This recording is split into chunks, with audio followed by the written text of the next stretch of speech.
Welcome you all in this course. Today we are learn something very interesting. So now we are go to the course. This is the day of 5 and today we are learn greeting and word formation. Now come to our course and we are started from the our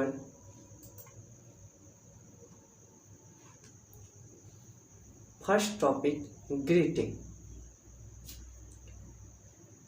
greeting को आप ऐसे समझिए कि जैसे आप अपने से बड़े किसी मित्र, बड़े बुजुर्ग, परिवार के कोई सगे संबंधी, जब उन्हें आप आदर सत्कार भाव से संबोधित करते हैं या फिर आप उनके साथ कोई बातचीत करना चाहते हैं तो जहाँ से आप अपना बातचीत शुरू करते हैं उसे ग्रीटिंग या अभिवादन करना कहते हैं। जैसे अपने से बड़े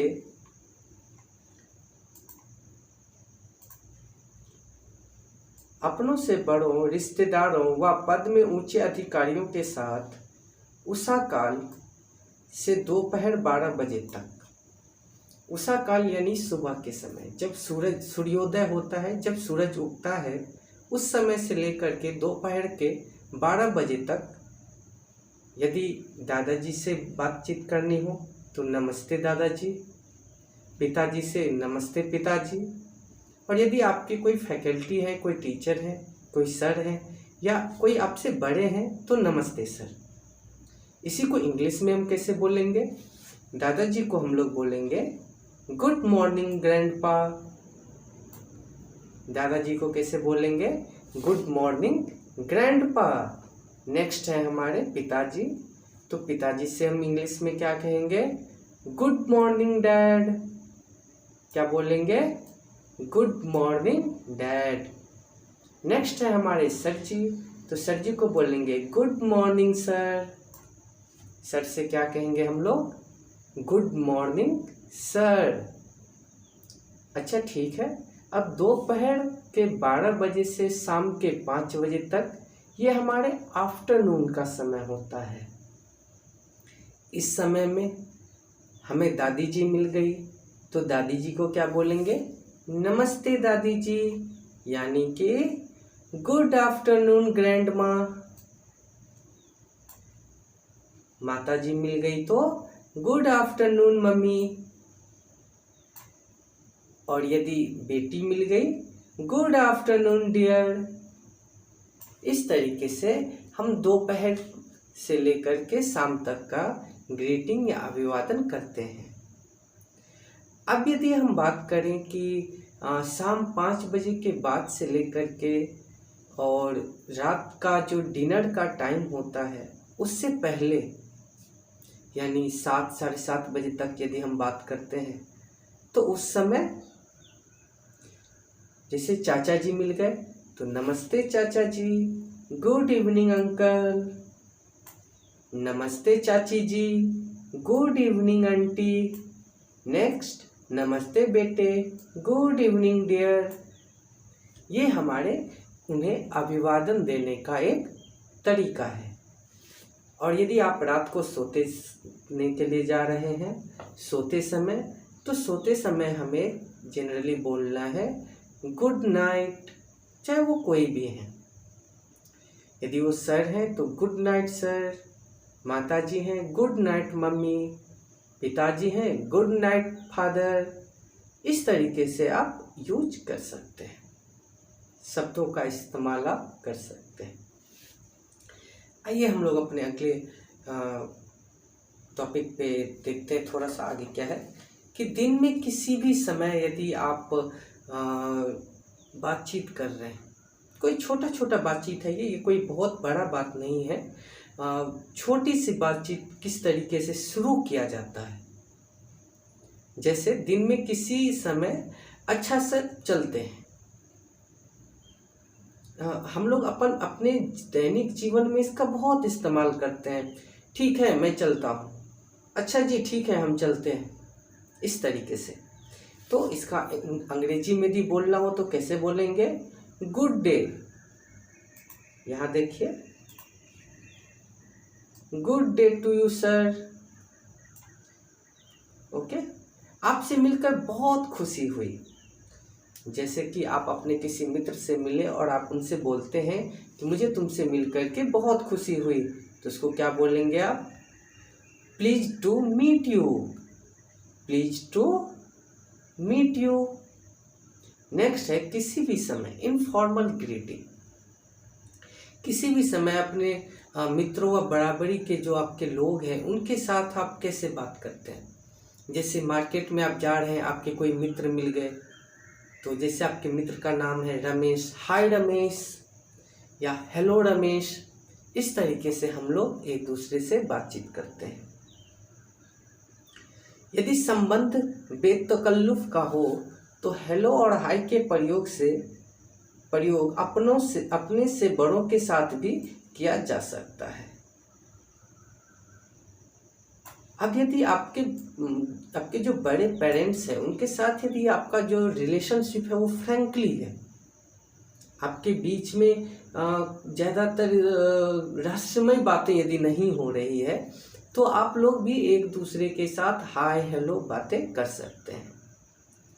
विदाई के समय, जैसे आपको किसी से विदा लेना हो या किसी को विदा करना हो, उस समय हम लोग किस तरीके के शब्दों का प्रयोग करते हैं? जैसे अच्छा चलते हैं बच्चों, तो उसके लिए good bye children. Good bye children. Next है अच्छा यानी ठीक है, बाय बाय। उसके बाद है चलते हैं प्रिय, फेयरवेल डियर।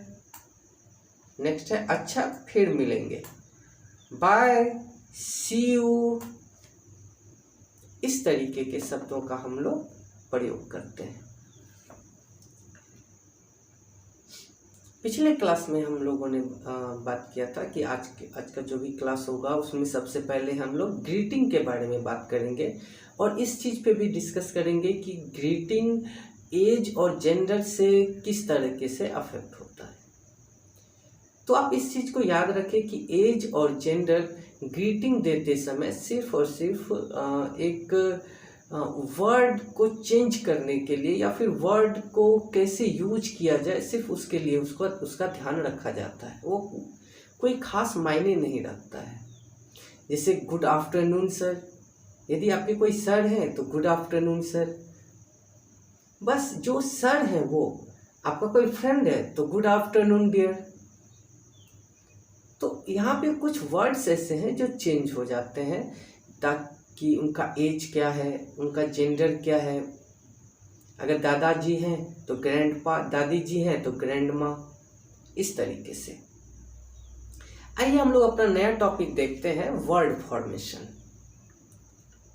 वर्ड फॉर्मेशन में हम लोग देखेंगे कि किस तरीके से प्राथमिक शब्द और कंपाउंड वर्ड, प्राथमिक वर्ड और कंपाउंड वर्ड किस तरीके से बनते हैं। किसी भी शब्द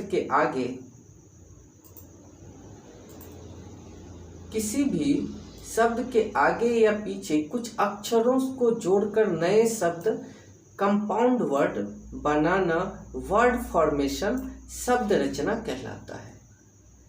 याद रखिएगा, इसी को हम लोग शब्द रचना कहते हैं। वर्ड फॉर्मेशन को हिंदी में शब्द रचना कहा जाता है। वर्ड फॉर्मेशन की यदि बात करें तो वर्ड फॉर्मेशन शब्द रचना से पहले निम्न बातों की जानकारी होना आवश्यक है। यदि एक शब्द की आप रचना करना चाहते हैं तो इन सभी चीज़ों के बारे में आपके पास जानकारी होना अत्यंत आवश्यक होता है।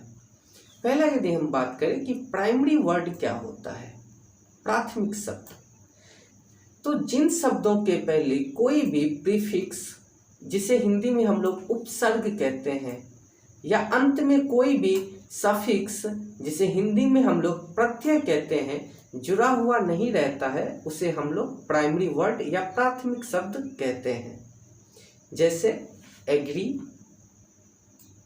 Bake, dry, man, etcetera. अगला है हमारा कंपाउंड वर्ड। कंपाउंड वर्ड यानी मिश्रित शब्द। मिश्रित शब्द जिन शब्दों की रचना प्राइमरी व प्राथमिक शब्द को जोड़कर की जाती है। ये वैसे शब्द होते हैं जिसमें प्राइमरी व प्राथमिक शब्द दोनों को जोड़ करके इस्तेमाल किया जाता है। उदाहरण के लिए बात करें तो HEAD हेड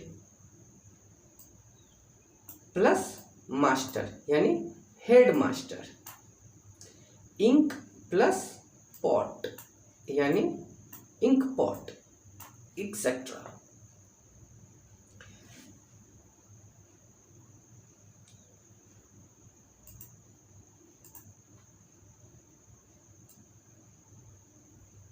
यदि हम अदर वर्ड्स या अन्य शब्दों के बारे में बात करें तो कुछ शब्दों के शुरू में अथवा अंत में सिलेबल या शब्दांश को जोड़कर नए शब्द बनाए जाते हैं, जिन्हें हम अदर वर्ड्स या अन्य शब्द कहते हैं।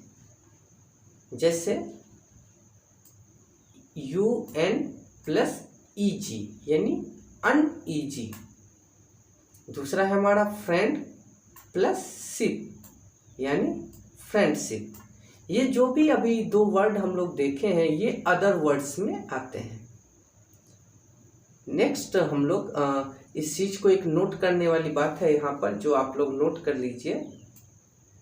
शब्दों के शुरू में जुड़ने वाले सिलेबल यानी शब्दांश UN, IM, DIS, IN, DE, IL, NON आदि प्रीफिक्स, उपसर्ग, प्रीफिक्स को हिंदी में हम लोग उपसर्ग कहते हैं, तथा शब्द के अंत में जुड़ने वाली सिलेबल यानी शब्दांश जैसे NESS, YAL, ABLE, OUS, AGE, MENT आदि सफिक्स यानी जिसे हम लोग हिंदी में प्रत्यय कहते हैं।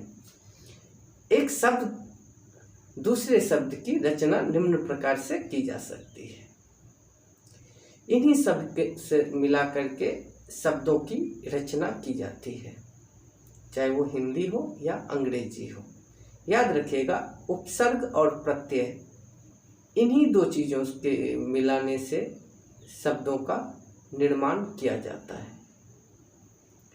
जैसे यदि हम बात करें कि कैसे शब्दों का निर्माण हो सकता है, तो किस चीज़ से कौन सा शब्द हम लोग बना सकते हैं। जैसे नाउन से एडजेक्टिव, एडजेक्टिव से नाउन, वर्ब से नाउन, एडजेक्टिव से वर्ब, नाउन से वर्ब, नाउन और एडजेक्टिव से एडवर्ब। ये सभी वो शब्द हैं जो एक दूसरे के मदद से बनाए जाते हैं। अपना आज का क्लास हम लोग यहीं पे स्थगित करते हैं और इससे आगे हम लोग अगले क्लास में वर्ड फॉर्मेशन से रिलेटेड कुछ एक्सरसाइज करते हुए आगे बढ़ेंगे। तब तक के लिए थैंक यू, धन्यवाद आप सबका।